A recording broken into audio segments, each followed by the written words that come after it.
Hi అండి. ప్రేమతో 21వ భాగం వినండి. కొట్టడం నిజమైనప్పుడు చంపకపోవడం ఎలా అవుతుంది? నువ్వు కొడితే చచ్చిపోయాడు. చచ్చేలా కొట్టావు అంది సునంద. లేదు మేడం, నేను కొట్టానంతే. జస్ట్ కింద పడిపోయాడు. నేను సురేష్ని తీసుకుని బయటకు వచ్చేసాను. బయట గుమ్మం తలుపు గడేసేశాను. మేం వచ్చి తుప్పల్లో దాక్కున్నాం. సతీష్ తలుపు కొడుతున్నాడు. ఎవరికో ఫోన్ చేసి గట్టిగా అరుస్తున్నాడు. ఉండే కొద్దీ సురేష్ పరిస్థితి దిగజారిపోతోంది. నేను మా తమ్ముడికి ఫోన్ చేసి ఇక్కడికి రమ్మన్నాను. ఈలోపు ఒక కారు వచ్చి ఫాస్ట్గా గేటు ముందు ఆగింది. దానిలో నుండి ఒక అతను దిగి గేటు తీశాడు. కారు లోపలికి వెళ్ళాక గేటు వేసేశాడు అంది. అతనెవరు అంది సునంద. తెలీదు మేడం. వర్షంలో తడవకుండా వేసుకుంటారు కదా, అలాంటిది వేసుకున్నాడు. ఎవరో తెలీదు. మా తమ్ముడు వచ్చాడు. ఇద్దరం సాయం పట్టి స్కూటర్ మధ్యలో కూర్చోబెట్టుకుని హాస్పిటల్కి తీసుకువెళ్ళాం. వాళ్ళేమో జాయిన్ చేసుకోమని అన్నారు. అందుకని తీసుకువెళ్ళి పెద్ద హాస్పిటల్లో జాయిన్ చేశాం అంది గౌరీ. మీకంత డబ్బు ఎక్కడిది అంది సునంద. సురేష్ మెడలో ఒక బ్యాగ్ ఉంది మేడం. ఆ బ్యాగ్లో చాలా డబ్బు ఉంది. ఆ డబ్బుతోటే హాస్పిటల్లో జాయిన్ చేశాం. అతనే చెప్పాడు దీనిలో డబ్బుంది, హాస్పిటల్లో కట్టమని అంది. హాస్పిటల్లో జాయిన్ చేశాక మళ్ళీ సతీష్ కోసం వెళ్ళావా అంది సునంద. వెళ్ళలేదు మేడం. ఎందుకంటే నన్ను కొట్టడానికి లేదా తిట్టడానికి ఎలాగో ఇంటికి వస్తాడు. అందుకని ఇంటికి వెళ్ళిపోయాను అంది. మరి ఈ విషయం ముందెందుకు చెప్పలేదు అంది సునంద. ఎందుకు చెప్పాలి మేడం? జస్ట్ నేను కొట్టానంతే, చంపలేదు కదా. అలా చంపిన వాళ్ళు ఎవరో మీరు తెలుసుకోవాలి. అందుకే నేను చెప్పలేదు అంది. నువ్వు ఇంటికి వెళ్ళేటప్పటికి సతీష్ రాలేదు. ఆ రోజంతా కూడా రాలేదు. అయినా నువ్వు అక్కడికి వెళ్ళి చూడలేదు కదా అంది. ఆ రోజు సాయంత్రం వరకు చూసి మా తమ్ముడికి ఫోన్ చేశాను. మేమిద్దరం కంగారు పడుతుంటే నా ఫోన్కి ఒక మెసేజ్ వచ్చింది. నేను అర్జెంటుగా పని ఉండి ఊరికి వెళ్తున్నాను.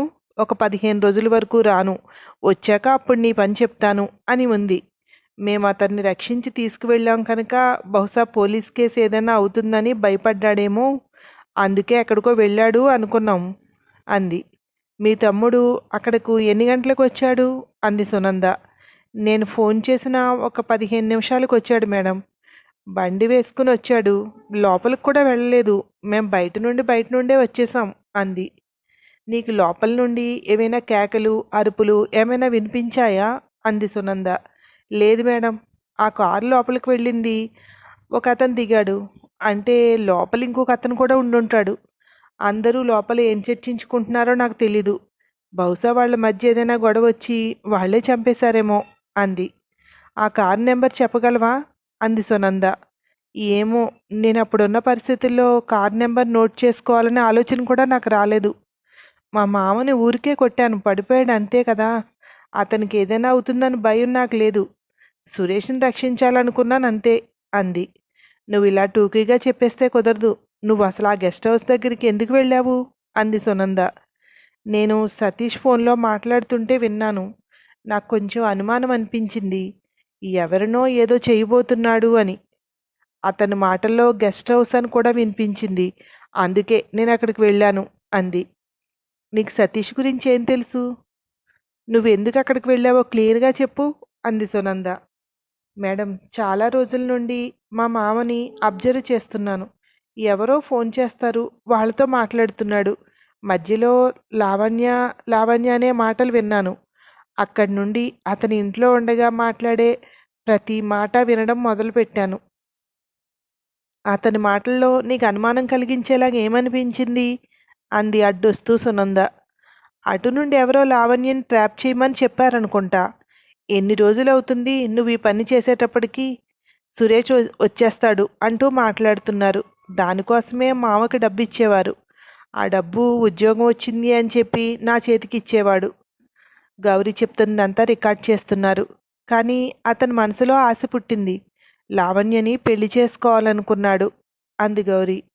అలా నీకెలా తెలుసు అంది సునంద. ఎలా తెలుసు అంటే, సురేష్ సార్ వచ్చే రోజు ఫోన్లో ఎవరితో గొడవ పడుతున్నాడు. అతని మాటల సారాంశం ఏంటంటే, మీరు విడదీయమన్నారు, నేను విడదీశాను. ఇప్పుడు నా లావణ్య నా సొంతం. మీరెవరన్నా అమ్మాయి జోలికి వచ్చారంటే మర్యాదగా ఉండదు అని. నేనెప్పుడు అడిగాను, లావణ్య ఎవరు? నువ్వు నీ సొంతం అంటున్నావు, నువ్వు పెళ్లి చేసుకుంటున్నావా అని. లేదు అలా అని చెప్తున్నానంతే. తనే నన్ను పెళ్లి చేసుకోమని ఫోర్స్ చేస్తోంది. వాళ్ళ హస్బెండ్ వస్తున్నాడు, అందుకే అతనికి అంతా వివరించి వాళ్ళిద్దరినీ కలిపేద్దాం అనుకుంటున్నాను అన్నాడు. నాకెందుకో నమ్మాలి అనిపించలేదు. ఒక రోజంతా ఇంటికి రాలేదు. ఆ రోజు సాయంత్రం ఇంటికి వస్తూనే నా చేతికి 2 లక్షలు ఇచ్చాడు. తను ఊరికి వెళ్తున్నానని, ఒక 15 రోజులు లేదా ఒక నెల రోజుల వరకు రానని, ఈలోపు ఏదైనా అవసరమైతే ఆ డబ్బులు వాడమని చెప్పాడు అంది. మరి ఇంత డబ్బు ఎక్కడిదని నువ్వు అడగలేదా అంది సునంద. అడిగాను. ఇంత డబ్బు ఎక్కడిది? నువ్వేం తప్పు చేయట్లేదు కదా, నిజం చెప్పు అని. ఏ తప్పు చేయట్లేదే, ఇది నా కష్టార్జితం, నన్ను నమ్ము అన్నాడు. ప్రొద్దుటే వెళ్ళిపోయాడు. వెళ్తున్నప్పుడు కూడా ఎవరో ఫోన్ చేశారు. గెస్ట్ హౌస్ దగ్గరికి అనే మాట వినపడింది నాకు. అందుకే ఒంట్లో బాలేదు అని చెప్పి పాపని పక్కింట్లో అప్పచెప్పి నేను అక్కడికి వెళ్ళాను. అక్కడ ఎవరూ లేరు. నేను అలా కూర్చున్నాను. కొద్దిసేపటికి ఒక కారు వచ్చి ఆగి దాంట్లో నుండి సురేషు, సతీషు ఇద్దరూ దిగారు. నేను చాటుగా నిలబడి ఇదంతా గమనిస్తున్నాను. సార్ దగ్గర చాలా లగేజ్ ఉంది. అవన్నీ తీసుకుని ఇద్దరు ఇంట్లోకి వెళ్ళారు. కొద్దిసేపటికి కిటికీలో నుండి చూసేసరికి హాల్లో ఇద్దరూ కూర్చుని మందు తాగుతున్నారు. మీ భార్య మిమ్మల్ని చంపమని నాకు సుపారీ ఇచ్చింది. తను నన్ను పెళ్లి చేసుకోవాలి అనుకుంటోంది. నేను మిమ్మల్ని స్నేహితుడిగా భావించాను సార్. అందుకే మీకు ఈ విషయం చెప్పాలనుకుంటున్నాను అన్నాడు సతీష్. నిన్నటి నుండి ఎన్నిసార్లు చెప్పినా ఇదే చెప్తున్నావు. అందుకే ఇంటికి వెళ్ళి లావణ్యతో ఇదంతా తేల్చుకుంటాను అంటే కాదు, వద్దు, ఒకరోజు ఆగండి అంటున్నావు అన్నాడు సురేష్ విసుగ్గా. నేను చెప్పేది నిజం.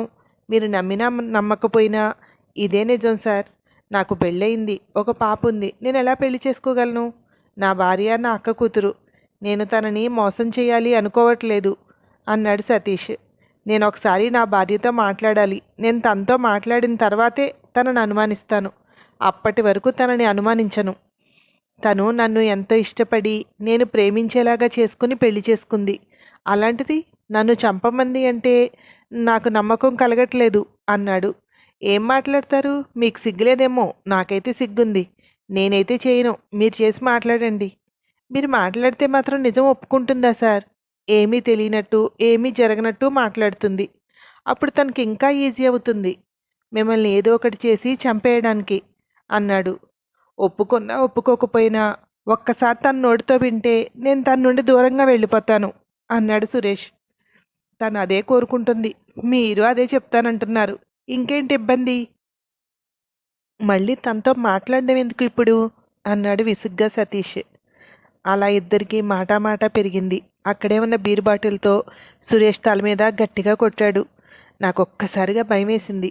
నేను లోపలికి వెళ్ళి, మావా ఏంటిదంతా, ఇతన్ని చంపేస్తున్నావా అన్నాను. నువ్వెందుకు వచ్చావు ఇక్కడికి, నువ్వెళ్ళు అంటూ ఇంకో బాటిల్తో మళ్ళీ కొట్టాడు. ఇప్పుడు అతన్ని చంపేస్తున్నావు, రేపొద్దుట నన్ను కూడా చంపేస్తావా అన్నాను గట్టిగా ఏడుస్తూ. లావణ్యను పెళ్లి చేసుకోవడం కోసం అడ్డొస్తే నిన్ను కూడా చంపేస్తాను. నేను తనని పెళ్లి చేసుకోవాలనుకుంటున్నాను. అడ్డు వచ్చిన వాళ్ళు ఎవ్వరన్నా వాళ్ళకి ఇదే గతి పడుతుంది అంటూ కొడుతూనే ఉన్నాడు. సురేష్ అలా నిలబడి ఉండిపోయాడు. ఈ మాటలకి అతని బుర్ర పనిచేయటం లేదు. బాటిల్స్ అయిపోయాయి. అక్కడే ఉన్న కర్ర తీసుకుని కొట్టడం మొదలుపెట్టాడు. అప్పుడు సృహలోకి వచ్చినట్టు తప్పించుకుంటున్నాడు సురేష్. కానీ దెబ్బలు గట్టిగానే తగులుతున్నాయి. మామ వదిలేయి, చచ్చిపోతాడు అని అరుస్తున్నాను. అయినా సరే అతను పట్టించుకోలేదు. ఎహే, నువ్వు బయటికి పో అని నన్ను నెట్టేశాడు. అంత దూరం వెళ్ళి పడ్డాను. అక్కడ చెక్క కనిపించింది. అది చేతుల్లోకి తీసుకుని వెనకగా వెళ్ళి గట్టిగా కొట్టాను. చచ్చిపోయేంత కొట్టలేదు, కొట్టానంతే. తల పట్టుకుని నన్ను కొట్టడానికి రాబోయాడు. అడ్డుగా సురేష్ కాలు పెట్టాడు. మా మామ కింద పడ్డాడు. నేను సురేష్ చేయి పట్టుకుని బయటికి తీసుకొచ్చి మామ వచ్చేలోపుగా తలుపు గడపెట్టేశాను. నన్ను తలుపు తీయమని తిడుతూనే ఉన్నాడు. సురేషు నడవలేకపోతున్నాడు. ఎక్కువ దూరం వెళ్ళలేము. ఈలోపు మా మామ వచ్చేస్తాడు. ఆ కంగారులో అక్కడున్న తుప్పలుంటే వాటి వెనక్కి తీసుకువెళ్ళాను. మధ్యలోనే అలా కూర్చుని ఉండిపోయాం. నాకేం చేయాలో అర్థం కాలేదు. మా తమ్ముడికి ఫోన్ చేశాను. లోపల నుండి మామ ఎవరితోనో గట్టిగా అరుస్తూ మాట్లాడుతుంటే ఈలోపు కారు వచ్చింది. ఆ కారు గేట్లోకి వెళ్ళిపోయాక మా తమ్ముడు వచ్చాడు అంది గౌరీ. వాళ్ళు ఎలా ఉన్నారు, వయసు ఎంత ఉండొచ్చు అంది సునంద. నేను ఆ కంగారులో వాళ్ళని అబ్జర్వ్ చేయలేదు మేడం. ఒక పక్క సురేష్ చెప్తున్నాడు, లేదు నా పని అయిపోయింది, నేను బ్రతకను, నువ్వు వెళ్ళిపో, సతీష్ బయటికి వస్తే నిన్ను కూడా చంపేస్తాడు అని. ఒక్కసారి కొంచెం ఓపిక పట్టండి, రోడ్డుకు వెళ్తే మనకి ఏదో ఒకటి దొరుకుతుంది, హాస్పిటల్కి వెళ్ళొచ్చు, మా తమ్ముడు వస్తున్నాడు, మేమిద్దరం మిమ్మల్ని కాపాడుతాం అన్నాను. నా వల్ల కాదు, బహుశా నేను బ్రతకను, లావణ్యకు జరిగిందంతా చెప్పు, లావణ్య జాగ్రత్త అని చెప్పాడు. ఇంతలో మా తమ్ముడు బండి తీసుకురావడంతో వాడు రావడం చూసి బయటకొచ్చి స్కూటర్కి అడ్డబడి ఆపేయమన్నాను. ఏంటక్క ఇదంతా అంటే మాట్లాడొద్దని సైగ చేసి చిన్నగా మాట్లాడమని తీసుకువెళ్ళి సురేష్ని చూపించాను. ఎవరక్క ఇతను అన్నాడు. ఇతన్ని చంపేస్తుంటే నేనే రక్షించాను, వాళ్ళంతా లోపలున్నారు, మనిద్దరం తీసుకుని వెళ్ళిపోదామని చెప్పాను. అప్పటికి సురేష్ని కొట్టింది మా మామ అని మా తమ్ముడికి తెలియదు. ఎలా అయితేనే ఇద్దరం సాయం పట్టి తీసుకొచ్చి హాస్పిటల్కి తీసుకువెళ్తే వాళ్ళు జాయిన్ చేసుకోనంటే వేరే హాస్పిటల్లో జాయిన్ చేశాం. పోలీస్ కంప్లైంట్ లేకుండా జాయిన్ అవ్వటానికి 10 లక్షలు తీసుకున్నాడు. మిగిలిన డబ్బులు వైద్యానికి కట్టేశాం అంది. అతను బ్యాంక్ నుండి డ్రా చేసింది 50 లక్షలు, 10 ముందు కట్టావు, మిగిలినవంటే ఎంత ఉంది అంది సునంద. ఇంకా 3 లక్షలు కడితే 40 కట్టినట్టు అన్నారు. అయినా బ్యాగ్లో ఉన్నవి అవే, అన్నీ అక్కడే కట్టేశాను. 2 రోజులుగా ఇంకా డబ్బు కట్టాలి అని ఫోన్ చేస్తున్నారు. ఏం చేయాలో తెలియలేదు, ఎందుకంటే నా దగ్గర అంత డబ్బు లేదు. అందుకే నా మెడలో తాడు, పిల్ల మెడలో చైను తాకట్టు పెట్టి తీసుకొచ్చి డబ్బులు ఇచ్చాను అంది. ఎక్కడ పెట్టావు అంది సునంద. మా ఇంటి దగ్గరలో ఉన్న బంగారం షాప్లో. కానీ అవి సరిపోవని, అతను స్పృహలోకి రావడానికి ఇంకా ఎంత లేదన్నా 20 నుండి 30 లక్షలు అవుతుందని చూసుకోమని చెప్పాడు. అవి ఎలా సర్దుబాటు చేయాలో నాకు అర్థం కాలేదు. డబ్బులు కట్టలేకపోతే తీసుకువెళ్ళిపోమంటున్నారు. నేనే మీకు వచ్చి చెప్పేద్దాం అనుకుంటున్నాను, మీరే వచ్చి అరెస్ట్ చేశారు అంది గౌరీ. అక్కడికి కారు వచ్చిందన్నావు, నెంబర్ కూడా నువ్వు చూడలేదు, ఏదైనా గుర్తుందా అంటే కారు పేరు, దాని మీద ఉండే పేర్లు ఇలా అంది సునంద. లేదు మేడం అంది గౌరీ. ఇంకో పక్క గౌరీ తమ్ముడు శ్రీనుని విక్రాంత్ ప్రశ్నిస్తున్నాడు. మా అక్క ఫోన్ చేసింది అని నేను అక్కడికి వెళ్ళేసరికి మాట్లాడొద్దు అంది. తుప్పల మధ్యలోకి తీసుకువెళ్ళి ఒక వ్యక్తిని చూపించింది. ఒంటి నిండా రక్తంతో భయంకరమైన పరిస్థితిలో ఉన్నాడు. అతను ఎవరక్క ఇతను అంటే, ఇతన్ని మనం రక్షించాలి అంది. ఇప్పుడు ఇది అవసరమా మనకు, ఇతను చచ్చిపోయేలాగా ఉన్నాడు, అప్పుడు మన తలకు చుట్టుకుంటుంది, మనకెందుకు అంటే, లేదు ఆల్రెడీ నేను దీంట్లో ఇన్వాల్వ్ అయిపోయాను, ఇప్పుడు ఇతన్ని రక్షించకపోతేనే మనకు ప్రమాదం అంది. సరే అని ఎలాగో సాయం పట్టి హాస్పిటల్కి తీసుకువెళ్తే వాళ్ళు అసలు జాయిన్ చేసుకోమన్నారు అన్నాడు. మళ్ళీ ఆలోచిస్తున్నట్టుగా కాసేపు ఆగి ఇంకో పెద్ద హాస్పిటల్కి తీసుకువెళ్తే అతను డబ్బు కోసం ఆశపడ్డాడు. అక్కడ పేరు చెప్పేటప్పుడు అక్క తన పేరు లావణ్య అని చెప్పింది. అతని దగ్గర ఉన్న డబ్బు అక్కడ కట్టేశాం.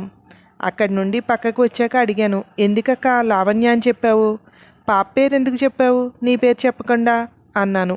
అది పాప పేరు కాదు, మామ ఒక అమ్మాయిని ఇష్టపడుతున్నాడు, ఆ అమ్మాయి పేరే మన పాపకు పెట్టాడు అంది. మరి ఇప్పుడు ఆ అమ్మాయి పేరు చెప్తున్నావు అంటే దీంట్లో అమ్మాయిని ఇరికించాలనా అన్నాను. ఇతను తన భర్త, మామ ఇతన్ని చంపేయబోయాడు అంది. అక్క ఏంటిదంతా నిజమే అన్నాను. నిజమేరా, నేనే ఇతన్ని తప్పించి మామని కొట్టి లోపలుండగా తలుపేసేసి ఇతన్ని బయటికి తీసుకొచ్చాను. ఆ తర్వాత లోపలికి ఎవరో వెళ్ళారు, నువ్వు వచ్చావుగా, మనలా తీసుకొచ్చాం, ఇప్పుడు ఇంటి దగ్గర కాపలా కాసుకుని ఉంటాడు. నేను నీ పేరు చెప్పను, నువ్వు కూడా చెప్పొద్దు అంది. మామ ఒక మనిషిని చంపాలి అనుకున్నాడా, దేనికి అన్నాను. అతని భార్యని పెళ్లి చేసుకుని తనతోనే జీవించటానికి. ఎలా పరిచయమైందో తెలియదురా, ఆ అమ్మాయి మీద మామ కన్ను పడింది, అందుకే ఇతన్ని చంపేసి ఆ అమ్మాయిని పెళ్లి చేసుకోవాలనుకున్నాడు అంది. మా అక్క చెప్పిన మాటలతో నాకు ఆలోచన మొదలైంది. ఇదంతా నిజమేనా తెలుసుకోవాలనుకున్నాను. మామ ఇప్పుడు ఎక్కడున్నాడు, ఫోన్ చెయ్యి అన్నాను. ఇంకో నెంబరు నా దగ్గర లేదు, నా దగ్గరున్న నెంబర్ ఫోన్ అయితే ఇంటి దగ్గరే ఉంది, నిన్నెవరో ఫోన్ చేసి గొడవ పడ్డారు కూడా అంది. నువ్వు ఇక్కడ ఉండక్క, నేను ఏమీ తెలియనట్టుగా ఇంటికి వెళ్తాను, మామ అక్కడుంటే ఊరికే నీ గురించి అడుగుతాను, ఒకవేళ లేకపోతే ఫోన్ పట్టుకొచ్చేస్తాను అన్నాను. సరే జాగ్రత్త, ఉంటే మాత్రం నువ్వేం చెప్పకు, నీ బట్టలకి రక్తం అంటుకుంది, అనుమానిస్తాడేమో అంది. లేదక్క, షెడ్డుకి వెళ్ళి షర్ట్ మార్చుకుంటాలే, అయినా ఈ కలర్లో పెద్దగా కనిపించట్లేదు అన్నాను. జాగ్రత్త, నా గురించి ఏమైనా అడిగితే తెలియదని చెప్పు అంది. సరే అక్క అని ఇంటికి వెళ్ళాను. ఇంటికి వెళ్తే ఇంటి దగ్గర మామ లేడు. పక్కింటి అక్క మీ అక్క బయటికి వెళ్ళిందని చెప్పింది. ఒకసారి తాళం ఇమ్మని ఇంట్లోకి వెళ్ళి ఫోన్ తీసుకుని మళ్ళీ తాళం వేసి వాళ్ళకి ఇచ్చేశాను. అక్క ఎవరెవరో ఫోన్ చేసి గొడవ పడ్డారు అని చెప్పింది. అందుకని ఆ నెంబర్ని నోట్ చేసుకుని ట్రూ కాలర్లో ఆ నెంబర్లు పేర్లు తీసి ట్రై చేశాను. నాకు తెలిసిన పేర్లు కాదు. ఫోన్ చేస్తే ఆ నెంబర్లు పనిచేయట్లేదు. అక్కకి చెప్పాను, ఈ ఫోను పోలీసులకు ఇచ్చేద్దాం అక్క, వాళ్లే చూసుకుంటారు అని.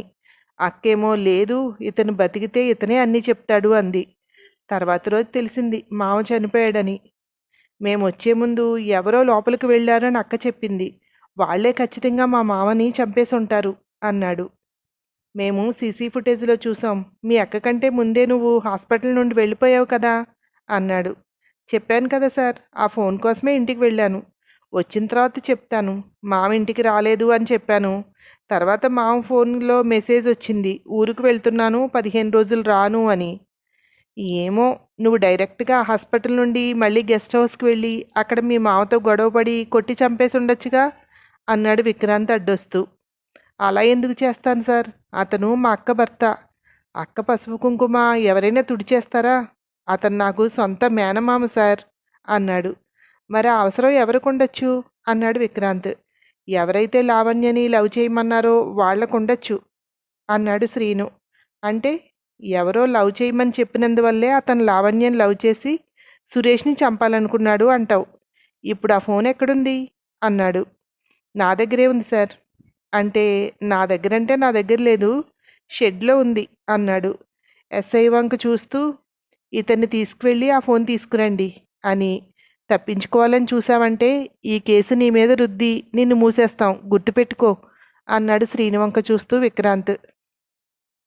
సార్, నాకు కావాలి, మా మామని ఎవడు చంపాడో. నేను వాడిని చూడాలి. నేను తప్పించుకోవాలి అంటే ఇక్కడి నుండి ఇప్పటికిప్పుడే ఎక్కడికైనా వెళ్ళిపోయేవాడిని. మా ఉద్దేశం అది కాదు. సురేష్ని బ్రతికించాలి, జరిగిందంతా సురేషే చెప్పాలి అనుకున్నాం మేము అన్నాడు. ఇన్ని రోజులుగా ఈ నిజాన్ని దాచినందుకు కూడా మీకు శిక్ష పడుతుంది, అది మర్చిపోవద్దు అన్నాడు విక్రాంత్. పడినా పర్లేదు సార్, చంపింది ఎవరో తెలిస్తే చాలు అన్నాడు. శ్రీనుని జీప్లో తీసుకుని వెళ్ళి మెకానిక్ షెడ్లో అతనిచ్చిన ఫోన్ తీసుకుని మళ్ళీ స్టేషన్కి తీసుకొచ్చారు. ఆ ఫోన్ చూసి ఆన్లో పెట్టి ఎక్కువగా వెళ్ళిన 2 కాల్స్ తీసి డీటెయిల్స్ కోసం పంపించారు. ఆ తర్వాత ఏమైందో మరో భాగంలో విందురు కానీ. Thank you.